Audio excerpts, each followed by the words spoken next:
Hi friends मु नरसिंह मो YouTube channel रे आपण समस्त को स्वागत जनाऊँगी।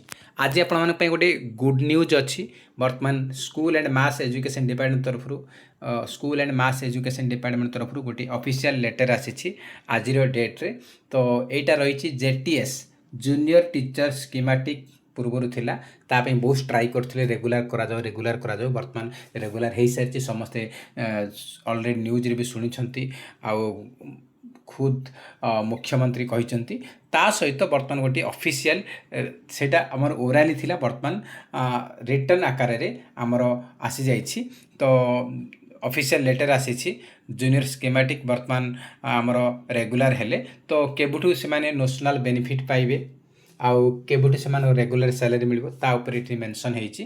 तो जूनियर स्कीमेटिक जो थिला सेटा 2023-24 रे पिला माने पाइथिले जॉब। तो जॉब पाइथिले वर्तमान से कौन कले ना रेगुलर कले ता सहित असिस्टेंट टीचर हिसाब से माने जॉइनिंग कर असिस्टेंट टीचर हेबे लेवल VA रे से माने आसीबे एलिमेंटरी कैडर रे रहिबे। तो जेटीएस आपण मानकर जो जमान थिले से मानकर एडी कहा जायछि हमरो सच junior teacher schematic shall be deemed to have been regularized with the effect from the date of their respective joining। तो जो से माने जो माने जेटीएस रे जॉइनिंग हेतिले जो डेट रे जॉइन हेतिले सेही डेट रू से माने को रेगुलराइजेशन करा गला। किंतु सेठी कहिति this teacher shall be allowed national service benefit up to 31/12/2025। माने तमें जब जॉइन कल किसी पिला 7/10/2024 जॉइन कले किसी पिला आग पछ कर जॉइन हेले जो जब भी तुम जॉइन कर से डेट रु 31/12/2025 पर्यंत तुम नेशनल सर्विस पीरियड काउंट करा जिवो। नेशनल सर्विस पीरियड तुमको काउंट करा जिवो आ सेठी तुम स्टार्ट है आ तुम रिटायरमेंट मध्य सेठी काउंट हम ता सहित तुम इंक्रीमेंट जो रहिबो सेठी ही हमर काउंट होउची। तो कहा जाय 31/12 पर्यंत माने आपनकर पाखापाखि वर्षे 2 मास 3 मास जो रही से तुम कौन ना रही से तुम रेगुलर सैलरी मिल ना ये नेशनल बेनिफिट मिल तुम इंक्रीमेंट मिल ता सहित तुम कौन ना तुम सर्विस पीरियड ये काउंट हम।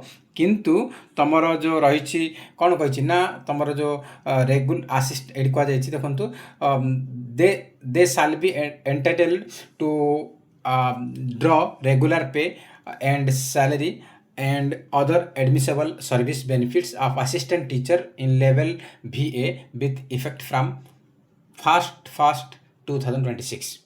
तो से कहूँ जे रेगुलर सैलरी मिल तुमको केबेठू ना 1/1/2026 1 जनवरी 2026 रु तुमको रेगुलर सैलरी मिल। रेगुलर सैलरी तुम केते रहिबो ना तुमर 2200 ग्रेड पे अच्छी तुम 2200 ग्रेड पे अच्छी तो तुम रेगुलर सैलरी केते रहिबो तुम बेसिकटा रहिबो 24,300 बेसिक 24,300 आमर 58% आपंकर डीए रोची। तो डीए केते 14,000 आपंकर पाखापाखि 14,900 पाखापाखि होची ता सहित हेचारे तुमको 971 मिल 971 खंड मिल एमती तुम 39,000 समथिंग तुम होची। से तुम 2,000 टंका जीआईएस काटो 10 मास कंटिन्यू 10 मास काटो तापर काटबनी जीआईएस 2,000 काटो आ तुम 3,800-900 पाखापाखि तुम कौन काटे तुम प्राण काटे। तो आप पाखापाखि 6,000 पाखापाखि 33,000 39,900 पाखापाखि होची से आपंकर 5,800 समथिंग कटि जाऊँ आपंकर कौन ना आपंकर जीआईएस एंड आपंकर जो ईपीएफ कटि जाऊँगी। तो बाकी आप 33,500 समथिंग तुमको 33,500-600 समथिंग तुमको in hand mill salary in hand mill salary. किंतु से 1/1/2026 रु तुमको जेते जेबे नुआ सैलरी दबो से धन्य जून रे तुमको जून रु नुआ सैलरी दोची तुमको फुल सैलरी दोची ताहले तुमरो जून पर्यंत केते 6 मास होची। तो 6 मास रे तुमरो एरियर पैसा दबो एरियर पैसा देले कोन हबो तुमके वर्तमान 16,000 दोची तो तुमर केते 39 होची तुमर केते और होची तुमर आबरु 23,000 रोची से जो 23,000 6 मास रो तुमरो गोटे साथी एरियर पैसा मिलिबो। तो 1/1 रु तुम एरिया मिल आउ तुम जॉइनिंग डेट रु तुमको एरिया मिल ना। तो ये से कही तो 1/1/2026 तारीख तुम रेगुलर सैलरी मिल आईठू ही तुम एरियरटा मिल जब से रेगुलर सैलरी फुल सैलरी तुम 39,000 समथिंग कर से दिन तुम से एरियर दब से जून रे दो कि जुलाई दो कि अगस्ट रे दो कि 2027 दो। तो ये थिले आपण माने पई किछि इंपोर्टेंट अपडेट जहाँकि आपण पई रहिला। तो आउ किछि इंपोर्टेंट न्यूज रोची जे आपण माने जेटी पुणी थरे आसीबो जमर वरीड हेबार नाही पुणी थरे आसीबो जेटी पई प्रिपरेशन करंतु ता सहित एसएसबी टीजीटी मध्य आसीबो। तो तापे अपन प्रिपरेशन फोकस करंतु। तो एसएसबी टीजीटी पे आउट जिनस हम कहि रखुची एसएसबी टीजीटी आपणकर 1652 पोस्ट बाहर करने सरकार पूर्वर मत जनई आती पोस्ट बाहर करने से चाहूँगी। तो आपण माने गोटे जिनस रहा गोटे मेन पॉइंट रहा एसएसबी टीजीटी रे जब आप अधिक पोस्ट चाहूँगी 6 एप्रिल 6 एप्रिल रे आपण माने भुवनेश्वर जातु से बहुत पिला बहुत मात्रा रे आप मैक्सिमम पिला आप कोऑपरेट करंतु सहयोग करंतु से आप स्ट्राइक रे जोग दिंतु निहाती भाव आप पोस्ट इंक्रीज होकर आसो एलटीआर भलिका। तो आपन को बहुत बेनिफिट हम मुझे कही रखुच्छी देखु आपण मानकर कौन ना आपण मानकर टोटल 13,000 प्लस पोस्ट अच्छी एसएसबी टीजीटी पोस्ट अच्छी non aided fully aided newly aided ए सब आपंकर अच्छी। तो 13,000 पाखापाखि अच्छी जदि आप से बाहर कर ओनली 1652 पोस्ट बाहर कर जदि आप स्ट्राइक कर स्ट्राइक रे मैक्सिमम पिला जब आप जीवे ताहले 13,000 पोस्ट कम से कम तार अधा तो 7,000 6,500 हो 6,500 छाड़ दिए तो कम से कम 5,000 पोस्ट तो बाहर 5,000 पोस्ट बाहर 13,000 पोस्ट अच्छी जब आम जी मैक्सिमम पिला जब आम जी स्ट्राइक जोग देवा और स्ट्राइक करवा ताहले निहाती कम से कम 5,000 पोस्ट आसो 5,000 पोस्ट आसला माने आपण माने मैक्सिमम पिला एथिरे आपण जॉब पाई पारिबे आ 1652 हेले कट ऑफ हाई जीवो बहुत कम पिला सिलेक्शन हेबे आ बाकी पिला बाद पड़िबे। तो आप माने निहाती स्ट्राइक रे जॉइन करंतु हमरो टेलीग्राम पेड ग्रुप रे पिला मानकु मधे मु आह्वान करूची आप माने स्ट्राइक रे जोग दियंतु आपनको निहाती बेनिफिट मिलिबो। आउ देखंतु एसएसडी किछि पिला माने सेवक सेविका पाइछंती जो माने इंटरेस्टेड नाहंती से माने नॉट इंटरेस्टेड वर्तमान दे दियंतु आपन बेटर रहइबो ना एसएसडी रे टिके डिमेरिट रहउची आपन समस्त जानि छंती एथिरे आपन को 24 आवर्स ड्यूटी देवा पड़ुची ऑफिस हॉस्टल चार्ज बुझिया पड़ुची।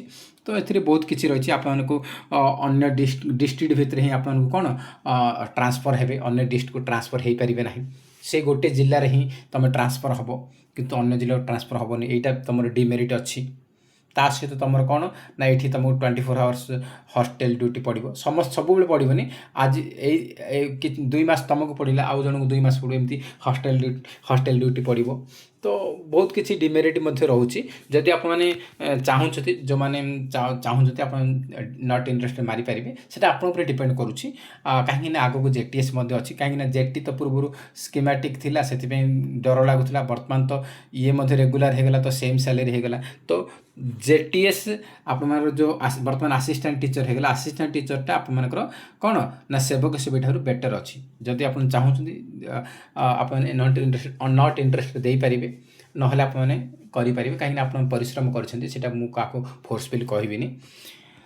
तो फ्रेंड्स ए थिला हमर किछि अपडेट। तो असिस्टेंट टीचर आउ ओटीटी आपनकर मु क्लासेस स्टार्ट करुच्ची आप बहुमात्रा देखंतु आउ सपोर्ट करंतु लाइक मध्य करंतु।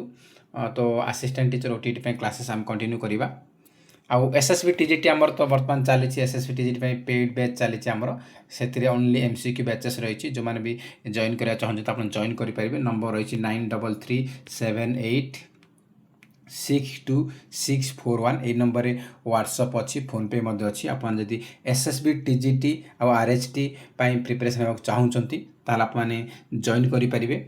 एथिरे आपको ओनली 350 रुपीस रही। तो असिस्टेंट टीचर पर मु क्लासेस प्रोवाइड करी असिस्टेंट टीचर पर 350 रुपीस आप जॉइन करेंगे जो मैंने इंटरेस्ट अच्छा ये नंबर जॉइन करेंगे आपको PDF mill 7,500 MCQ PDF mill Odia grammar English pedagogy social studies and pedagogy evaluation. तो निहाती बेनिफिट मिल तो आप जॉइन करेंगे। तो फ्रेंड्स एथिले आज किसी अपडेट जहाँकि मुझे शेयर कली। तो फ्रेंड जय हिंद जय जगन्नाथ।